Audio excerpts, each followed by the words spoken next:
Salut à tous, bienvenue dans cette nouvelle vidéo. Comme promis, deuxième partie de la réparation de mon drone. Je vous mets la première partie en fiche juste ici si vous l'avez pas vu. Et aujourd'hui, je m'attaque au remplacement de la nappe, au remontage de la caméra et au remontage du drone au complet. J'espère que tout va bien se passer, la galère va être présente et surtout, j'espère que mon drone va fonctionner.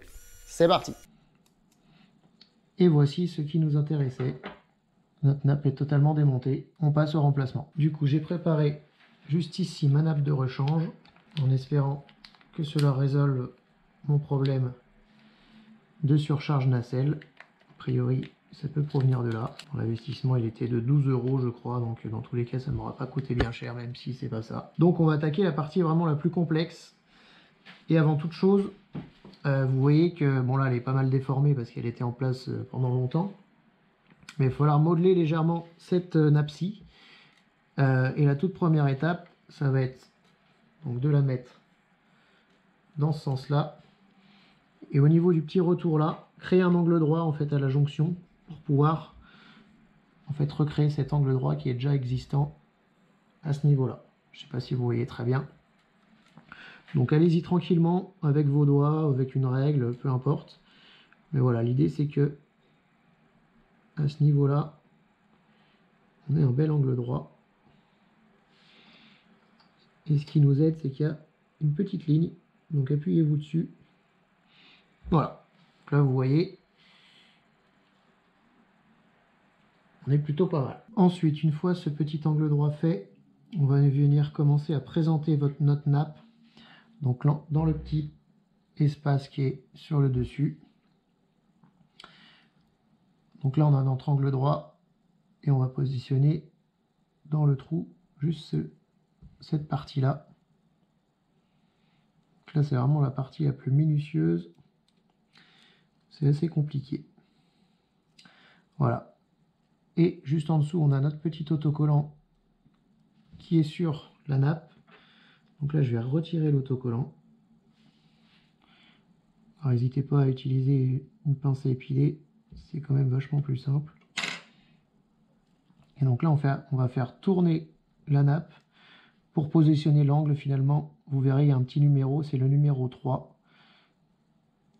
Donc là, ce qu'il faut, c'est faire passer, c'est vraiment délicat, faire passer l'angle dans l'interstice. N'hésitez pas à plier légèrement votre nappe, allez-y tranquillement, sans précipitation. Voilà, donc là, je vais reprendre ma pince à épiler et je vais venir positionner mon petit autocollant. Voilà, je galère. Et voilà. Donc une fois l'autocollant mis en place, vous allez pouvoir revenir rebrocher votre nappe sur le contact qui est juste à côté. Donc la même chose. Petite pince à épiler, c'est toujours pratique. Et voilà, on vient la brocher tranquillement. Comme d'habitude, ça ne doit pas forcer. Et avec notre angle qui est bien collé. Alors étape suivante, sur la partie du dessous, l'idée ça va être de faire venir un virage à notre revenir faire partir finalement la nappe quasiment d'où elle vient pour l'envoyer de l'autre côté. Je vais reprendre une fois encore ma petite pince à épiler. Voilà, pour venir rattraper la fiche qui arrive vraiment sur le dernier moteur. Vous verrez qu'il y a une petite gorge pour accueillir la nappe. Et là, le but du jeu, ça va être... C'est vraiment pas facile, il faut vraiment être minutieux. Donc je vais retirer mon deuxième autocollant. Alors, vous voyez, voilà, vous devez entendre un petit clic. Il faut y aller vraiment doucement, ça ne doit pas forcer.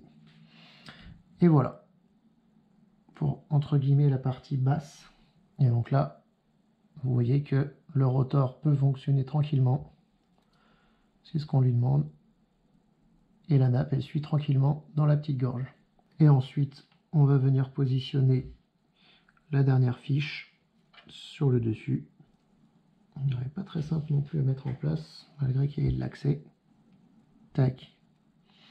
Une fois de plus, le petit clic caractéristique. pour être sûr que la nappe est bien en place. Et donc là, on va venir créer sur le dessus un petit angle droit, comme tout à l'heure, pour le retour de notre nappe. Au passage, je retire l'autocollant pour venir la positionner et correctement la coller. Et voici. Donc là, la nappe est en place, on est tout bon. Les connexions sont bien faites. Alors vérifiez bien avant de tout remonter que vos nappes soient vraiment bien clipsées. Ça vous évitera un démontage fastidieux supplémentaire. Je vais maintenant remettre en place tous les caches qu'on avait démontés auparavant. Attention, celui-là, il doit englober le petit fil de la partie vidéo de votre caméra.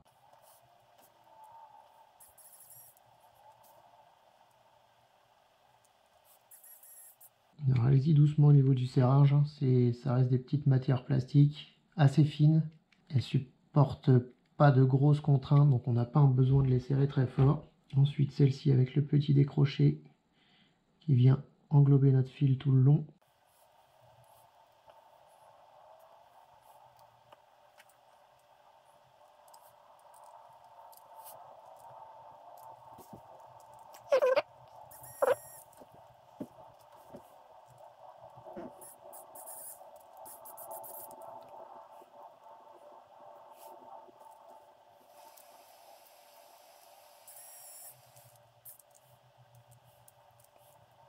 Voilà pour cette partie. Et enfin la dernière.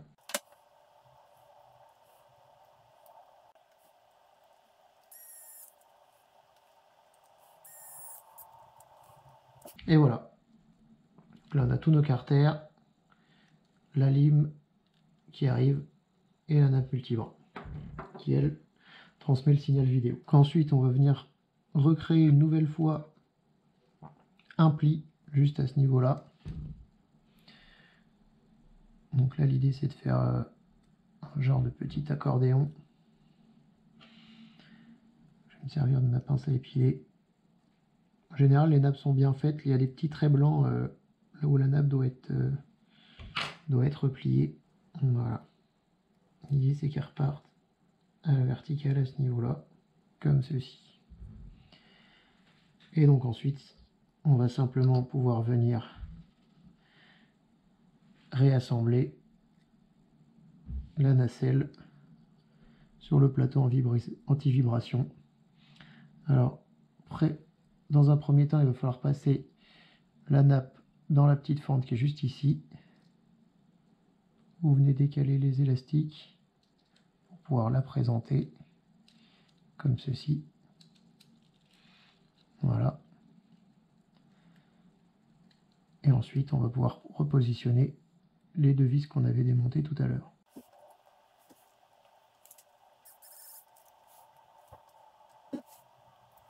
Alors attention bien entendu de ne rien pincer, ne rien endommager. Tac, la même chose, hein, ça sert à rien de serrer extrêmement fort. Voilà, donc il va simplement nous rester à venir repositionner notre nappe. Donc là, on a également une petite marque pour faire une légère pliure, pour pouvoir faire revenir notre nappe sur la carte, juste ici. Voilà. Et même chose pour pouvoir venir la plugger tranquillement.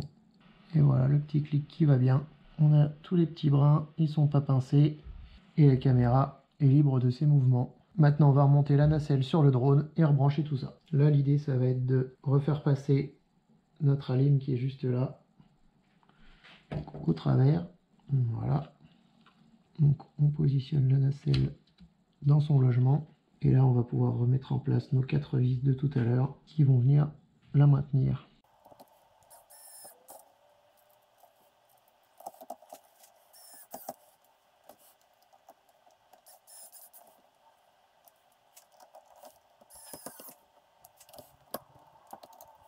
Voilà pour les 4 vis.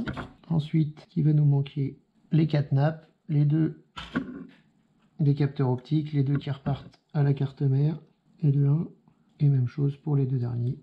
Et voilà, vous ne voyez pas grand chose, j'ai les doigts devant, je pense.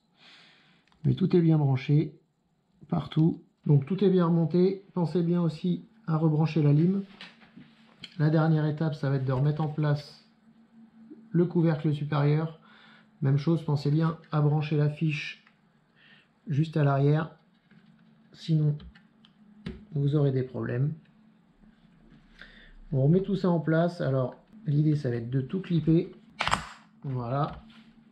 N'ayez pas peur, ça fait un petit peu de bruit, ce qui est normal.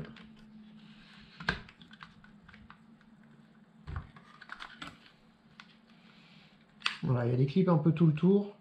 Vous verrez que dans un premier temps, ça baille un petit peu, c'est normal, étant donné qu'on n'a pas remis toutes les vis.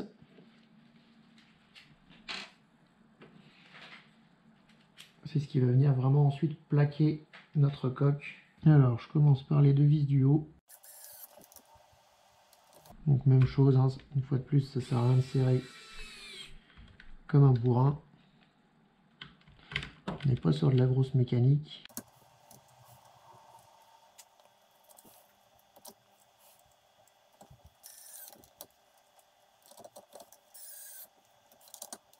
Ensuite, je remets les deux caches.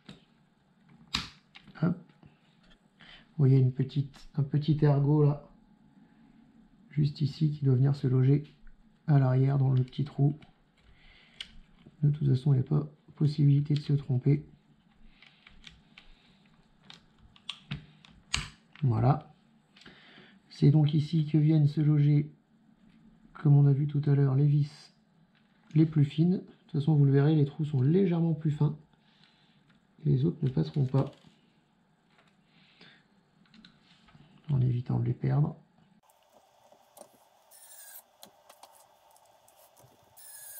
Voilà pour la partie du dessous. Et on termine avec les 6 dernières. Donc dans le compartiment batterie, les 4 de tout à l'heure. Donc voilà, là le couvercle vient se mettre vraiment correctement en place, en plus des clips.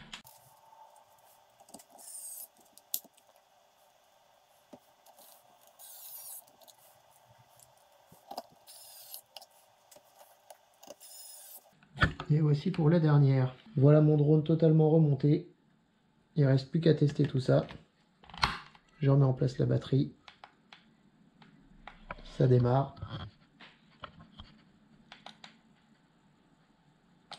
Ce qui va nous intéresser, c'est l'initialisation du gimbal. Alors auparavant, ça faisait vraiment des mouvements très violents. Là, ça a l'air d'être quand même mieux. On voit pas très bien à l'ombre. Et voilà, surtout, elle se repositionne correctement à l'horizontale. Ça a l'air d'être un succès. Voilà, c'est la fin de cette vidéo. Je suis super content. Mon drone refonctionne. Au passage, j'ai appris pas mal de trucs sur comment ça fonctionnait. Le tout pour environ 12 €. Donc autant dire que c'est tout bénef. J'espère une fois de plus que ces deux vidéos vous auront intéressé et aidé si vous êtes dans le même cas que moi. Si c'est le cas, n'hésitez pas à me le dire en commentaire. Comme d'hab, si ça vous a plu, le pouce bleu qui va bien. N'oubliez pas de vous abonner, c'est hyper important. Activez la cloche pour être alerté des prochaines vidéos. Et à la prochaine. Ciao.